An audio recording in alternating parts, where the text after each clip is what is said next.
Have you ever heard a story so unexpected it completely changes the way you see life?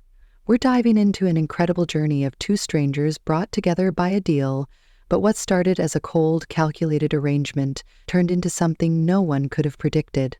Stay tuned, because this story will surprise you, move you, and maybe even make you believe in second chances.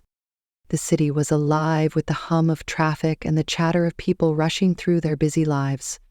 Among the chaos, Alexander Gray sat in the back seat of his sleek black car, staring out the window with a blank expression. At 42 years old, Alexander was the epitome of success, a real estate tycoon who had built an empire from the ground up. But beneath the polished exterior was a man who no longer believed in love. After years of failed relationships and betrayals, Alexander had come to one conclusion. Love was a weakness, a distraction that only led to pain. He had no time for it. What he needed was an heir, someone to carry on his legacy. But he didn't want the complications of a relationship. He wanted control, clarity, and simplicity. As his car slowed at a red light, a soft melody drifted through the air. Alexander turned his head and saw her, a young woman, sitting on a worn-out stool playing a battered piano on the corner of the street. Her fingers moved gracefully over the keys, but her face told a different story. There was a sadness in her eyes, a weight she carried that intrigued him. Quinn Miller, 28, was a street musician who had once dreamed of performing on grand stages, but life had other plans. Her father's illness had drained their savings, forcing her to play on the streets to make ends meet. Every note she played was a plea for help, though she'd never admit it. Alexander's gaze lingered on her as the light turned green. His driver began to move, but Alexander raised a hand. "Stop the car," he said, his voice calm but commanding. The driver hesitated but obeyed. Alexander stepped out, his polished shoes clicking against the pavement as he approached the young woman. She didn't notice him at first, too focused on her music. But when she looked up, their eyes met, and in that moment Alexander made a decision that would change both their lives forever.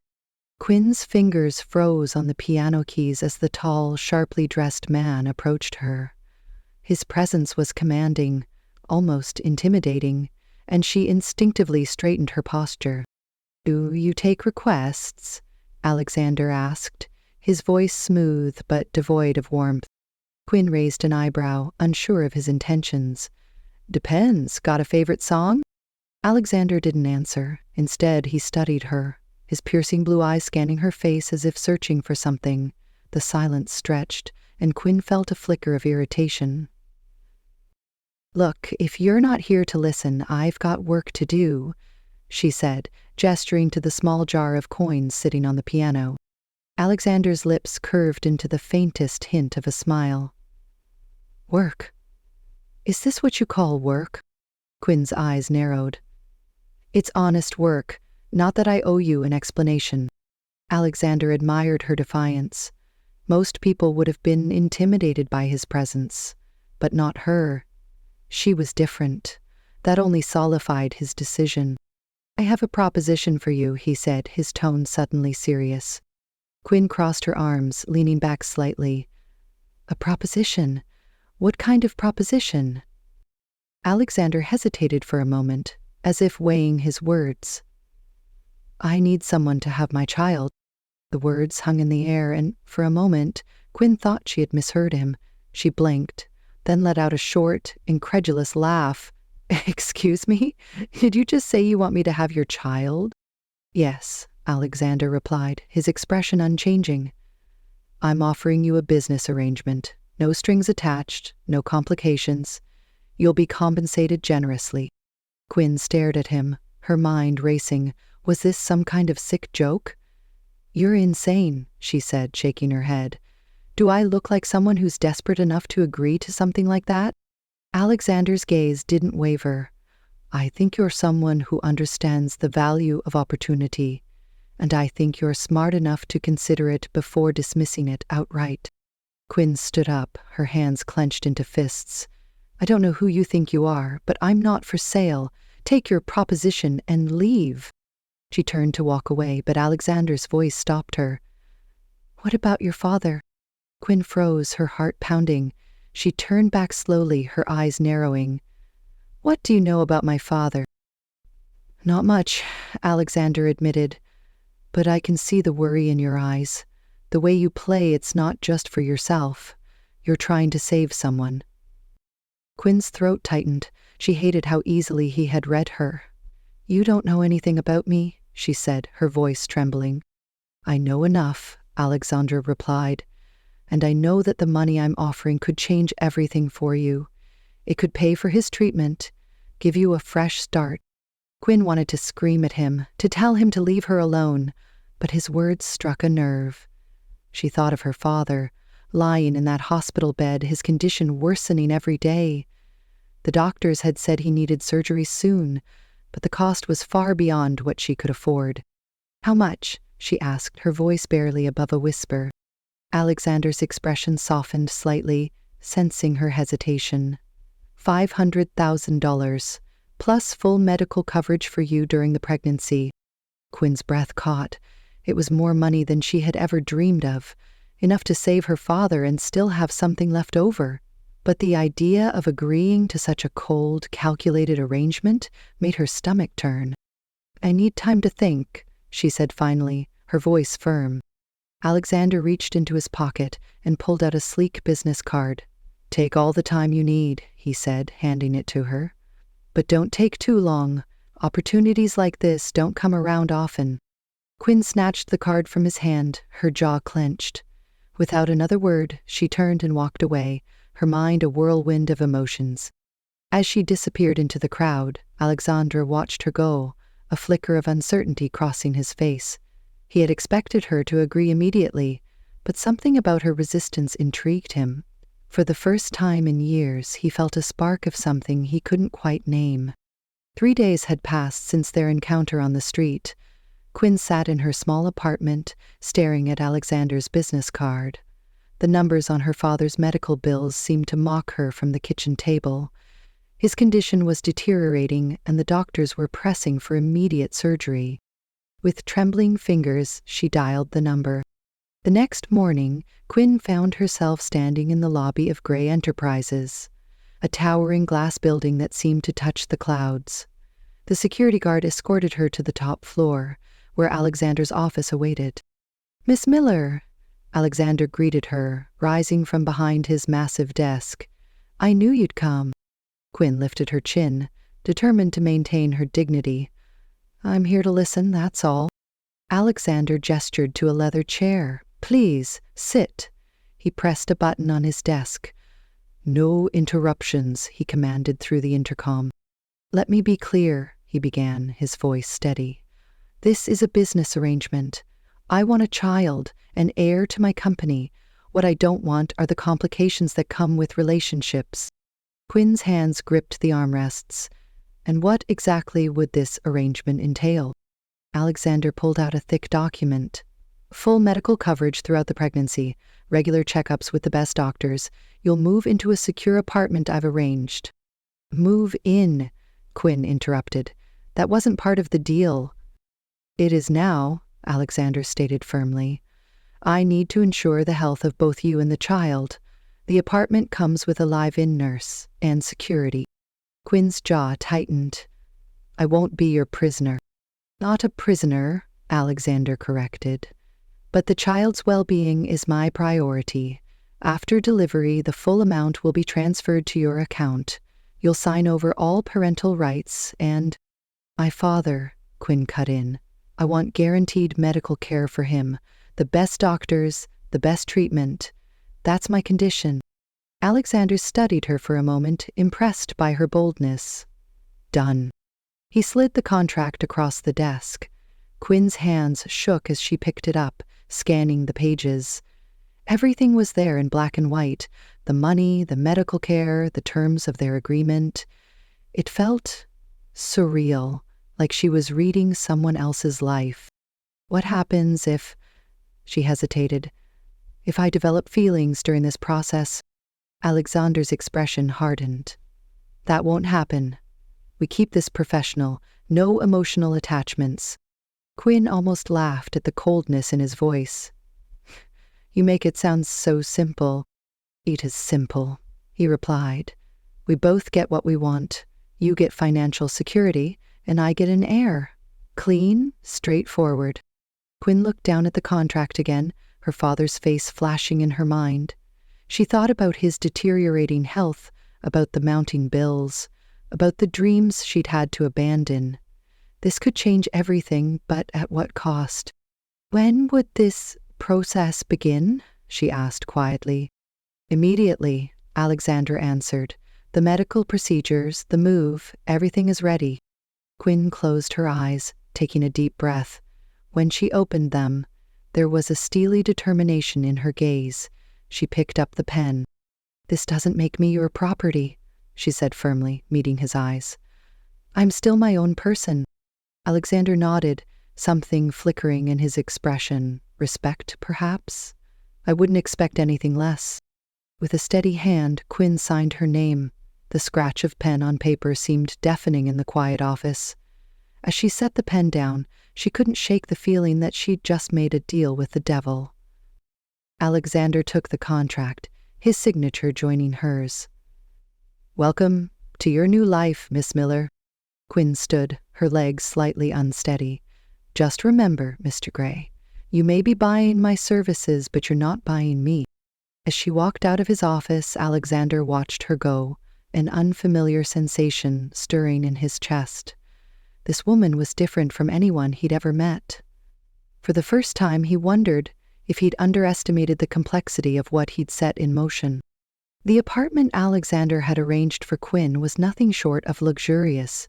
Floor-to-ceiling windows offered a breathtaking view of the city skyline, and every piece of furniture looked like it belonged in a magazine. But to Quinn, it felt more like a gilded cage. She sat on the edge of the plush sofa, staring at the stack of medical forms she'd been given. A nurse had already come by to explain the schedule for her checkups, the dietary restrictions, and the daily routine Alexander expected her to follow. It was overwhelming, suffocating even. The sound of the door opening pulled her from her thoughts.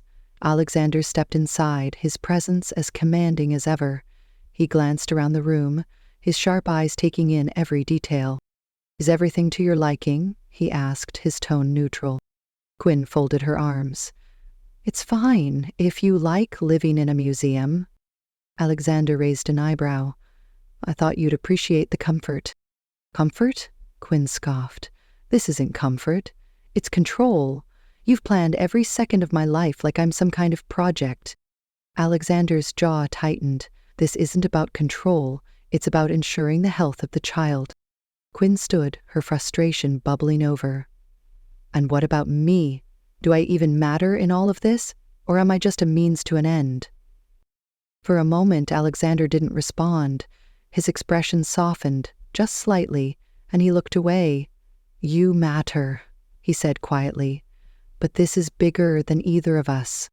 Quinn was taken aback by the vulnerability in his voice, but she quickly pushed it aside. You know, for someone who claims to have everything under control, you seem pretty miserable. Alexander's eyes snapped back to hers, a flicker of anger flashing across his face. You don't know anything about me.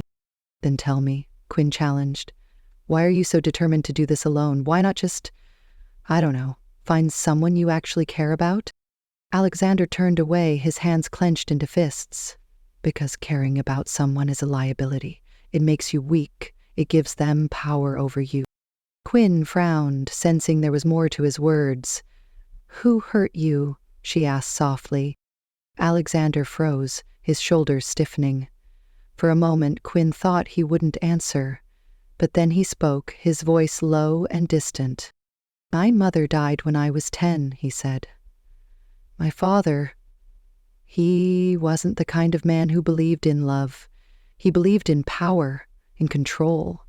He taught me that emotions were a distraction, a weakness. And he made sure I learned that lesson the hard way. Quinn's heart ached at the pain in his voice, but she didn't know what to say. She had always assumed Alexander was just cold and calculating by nature. But now she saw the cracks in his armor.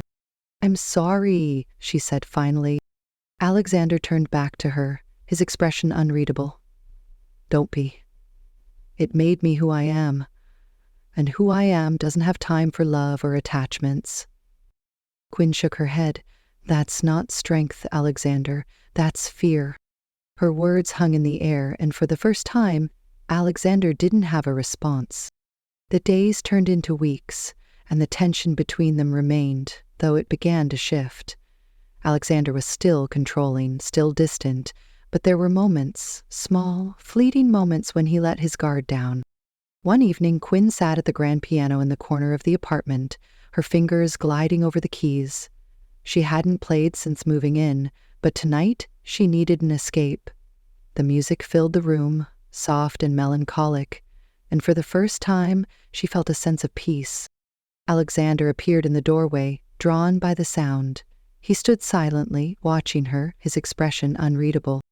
"You play beautifully," he said after a moment. Quinn looked up, startled. "I didn't think you'd care." "I don't," he said, though his tone betrayed him.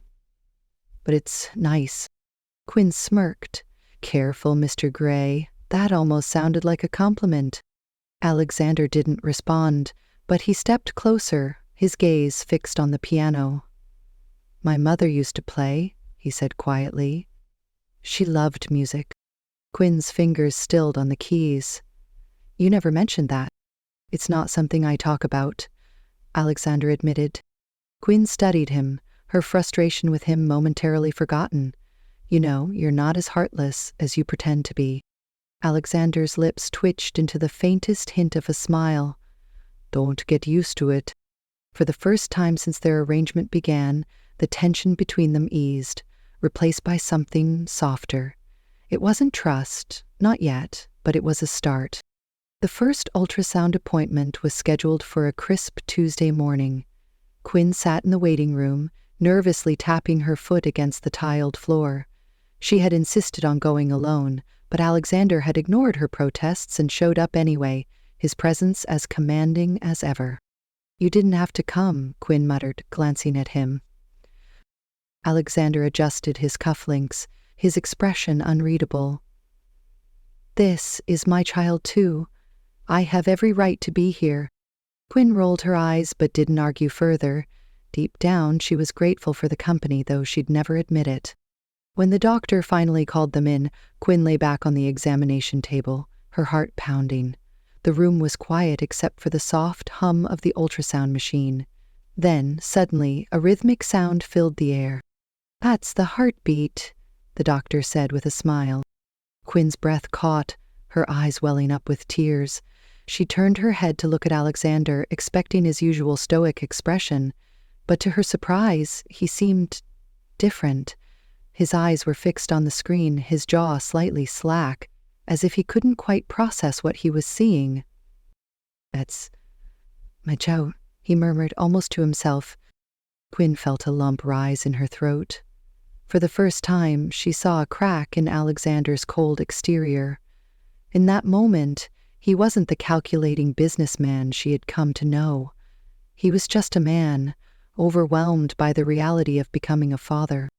The weeks that followed brought more changes. Alexander, who had once insisted on keeping everything strictly professional, began to show small signs of care. He started checking in on Quinn more often, asking about her health, her cravings, even her mood. One evening, Quinn was curled up on the couch, flipping through a book, when Alexander walked in carrying a tray. "What's this?" she asked, raising an eyebrow. "Chamomile tea," he said, setting the tray down in front of her. "I read it helps with nausea." Quinn stared at him, stunned. "You? Read about pregnancy?" Alexander shrugged, looking slightly uncomfortable. "I like to be informed." Quinn couldn't help but smile. "Well, thank you, that's thoughtful." Alexander sat down across from her, his usual guarded expression softening. "How are you feeling?" Quinn hesitated, unsure how to answer. "Honestly, it's overwhelming.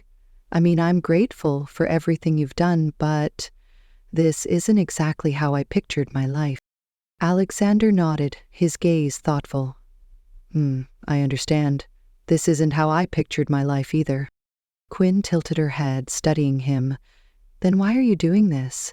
Why not just wait for the right person? Alexander's lips pressed into a thin line. Because waiting for the right person is a gamble, and I don't gamble. I plan. I control. Quinn sighed, leaning back against the couch. You know, not everything in life can be controlled. Sometimes you just have to let things happen. Alexander didn't respond, but her words seemed to linger in the air. One night, Quinn couldn't sleep. She wandered into the living room where the grand piano sat untouched. She hadn't played in weeks, too consumed by the whirlwind of her new life. But tonight, she felt the urge to let her emotions out through music. Her fingers danced across the keys, the melody soft and haunting. She closed her eyes, losing herself in the music. When she finished, she turned to find Alexander standing in the doorway, his arms crossed. I didn't know you were listening, she said, feeling self-conscious. You're talented, he said simply, stepping into the room. Why did you stop playing professionally? Quinn hesitated, her fingers brushing the keys. Life got in the way. My dad got sick, and dreams don't pay hospital bills. Alexander nodded, his expression unreadable. You shouldn't have to give up your dreams. Quinn looked at him, surprised by the sincerity in his voice. It's not that simple. Maybe it is, Alexander said, his gaze steady. Maybe you just need someone to believe in you. Quinn's heart skipped a beat. For the first time, she saw a side of Alexander that she hadn't expected, a man who, despite his cold exterior, was capable of kindness. Thank you, she said softly. Alexander nodded, his lips curving into the faintest hint of a smile. Don't mention it. The final weeks of Quinn's pregnancy were a whirlwind of emotions. The baby's arrival was drawing closer, and while Quinn tried to stay calm, the weight of everything, the contract, her father's health, her uncertain future, pressed heavily on her. Alexander, on the other hand, had become a constant presence. He attended every doctor's appointment, ensured Quinn had everything she needed, and even started spending more time at the apartment instead of his office. But despite his growing involvement, there was still a wall between them, an unspoken barrier neither of them dared to cross. It was a quiet evening when everything changed. Quinn was in the kitchen preparing a small snack when a sharp pain shot through her abdomen. She gasped, clutching the counter for support. Alexander, she called out, her voice strained.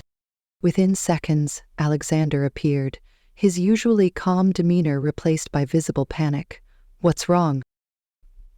I think it's time, Quinn managed to say, her face pale. Alexander didn't hesitate. He grabbed her hospital bag and helped her to the car, his hands steady despite the fear in his eyes. The drive to the hospital was a blur of flashing lights and shallow breaths. Hours later, Quinn lay in a hospital bed, her face glistening with sweat. The delivery had been more complicated than expected, and the doctors had warned of potential risks. Alexander paced the hallway outside, his fists clenched, his mind racing. For the first time in years, he felt completely powerless. He had built his entire life around control, around ensuring that nothing could surprise or hurt him. But now, as he waited for news of Quinn and the baby, he realized just how little control he truly had. When the doctor finally emerged, Alexander rushed forward. How is she? How's the baby? The doctor smiled. Both are fine. It was a difficult delivery, but they're both stable now. You can see them. Relief washed over Alexander like a tidal wave. He followed the doctor into the room, his heart pounding. Quinn was lying in bed, her face pale but glowing with exhaustion. In her arms was a tiny bundle wrapped in a soft blanket. She looked up as Alexander entered, her eyes filled with a mix of emotions. Come meet your daughter, she said softly. Alexander froze. A daughter. The words felt surreal. Slowly he approached the bed, his gaze fixed on the baby. Quinn carefully handed the child to him, and for the first time in his life, Alexander felt something he couldn't put into words.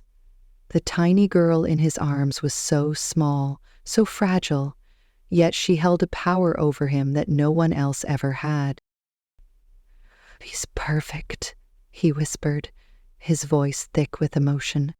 Quinn watched him, her heart swelling. She had never seen Alexander like this, vulnerable, human. In that moment, she realized that the man she had once thought of as cold and unfeeling was capable of so much more than she had imagined. The days that followed were a blur of sleepless nights and quiet moments. Alexander stayed by Quinn's side, refusing to leave the hospital until both she and the baby were discharged. One evening, as Quinn cradled the baby in her arms, Alexander sat beside her, his expression thoughtful.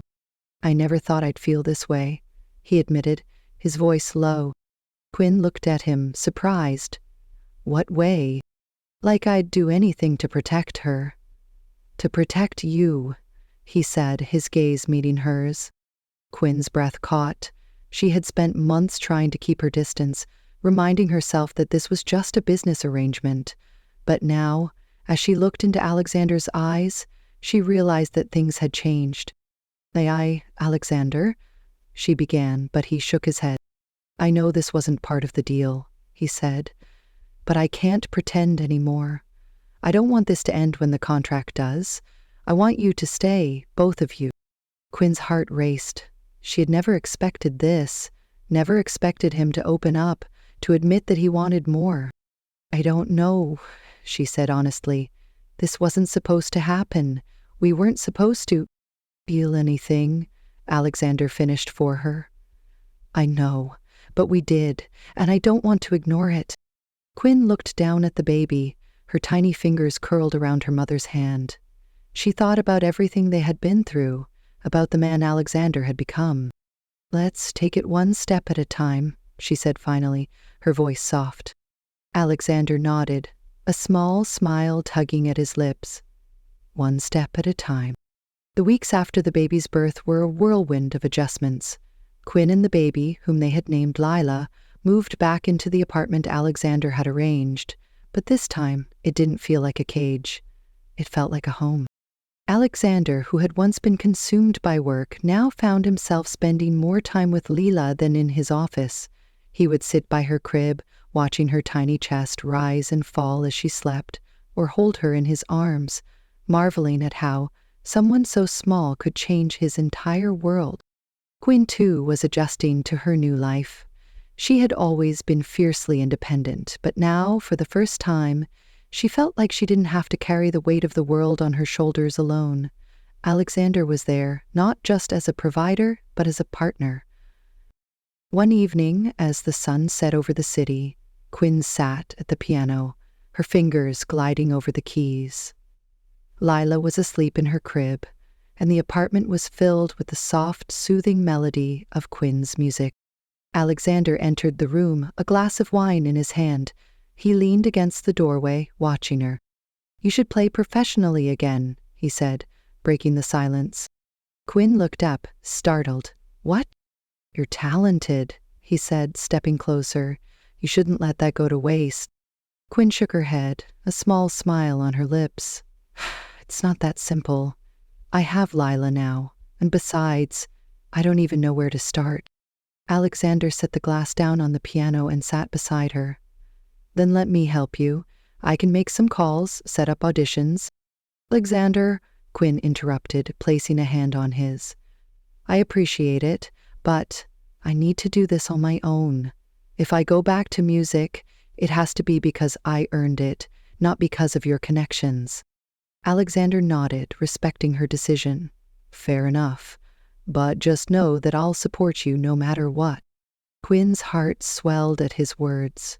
She had spent so long thinking of Alexander as cold and unfeeling, but now she saw the man beneath the armor, a man who cared deeply, even if he didn't always know how to show it. As the months passed, their unconventional family began to settle into a rhythm. Alexander continued to run his company, but he made a point to be home for dinner every night. Quinn, meanwhile, started playing at small venues around the city, slowly rebuilding her confidence as a musician. One evening, after putting Lila to bed, Quinn and Alexander sat on the balcony, the city lights twinkling below them. "I never thought my life would turn out like this," Quinn admitted, sipping her tea. "Neither did I," Alexander said, his gaze distant. "But I'm glad it did." Quinn looked at him, her heart pounding. "Are you?" Alexander turned to her, his expression soft. "I am. You and Lila. You've changed me, Quinn. I spent my whole life thinking that love was a weakness, that it would make me vulnerable, but now I see that it's the opposite. You've made me stronger." Quinn felt tears prick her eyes. "You've changed me too," she said softly. "I never thought I could trust someone like this, but you've shown me that I can." Alexander reached for her hand, his touch warm and steady. "I know this started as a business arrangement, but it's become so much more than that. I don't want to lose what we've built together." Quinn smiled, her tears spilling over.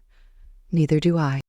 A few weeks later, Alexander surprised Quinn with a small gathering at one of her performances. He had invited a few close friends and colleagues, as well as some industry professionals who could help her career. As Quinn sat at the piano, her fingers trembling slightly, she looked out at the audience and saw Alexander holding Lila in his arms. The sight filled her with a sense of peace and purpose. She began to play, the music flowing from her heart. It was a piece she had written herself, inspired by the journey she and Alexander had taken together. The audience was captivated, but all Quinn could see was Alexander, his eyes filled with pride and love. When the performance ended, the room erupted in applause. Alexander approached her, Lila still in his arms. "You were incredible," he said, his voice filled with emotion. Quinn smiled, leaning down to kiss Lila's forehead. "I couldn't have done it without you." Years later, Quinn's music career had flourished, and Alexander had found a balance between work and family. Lila grew up surrounded by love, her parents' bond serving as a testament to the power of second chances and unexpected beginnings. What had started as a cold, calculated arrangement had blossomed into something neither of them had anticipated. A family built on trust, love, and the courage to embrace the unknown. Thank you so much for watching today's story on Emma Stories. If you enjoyed it, don't forget to like, share, and subscribe to the channel for more heartwarming and inspiring tales. Hit the notification bell so you never miss a new upload. Your support means the world to us, and we can't wait to share more amazing stories with you. See you in the next video.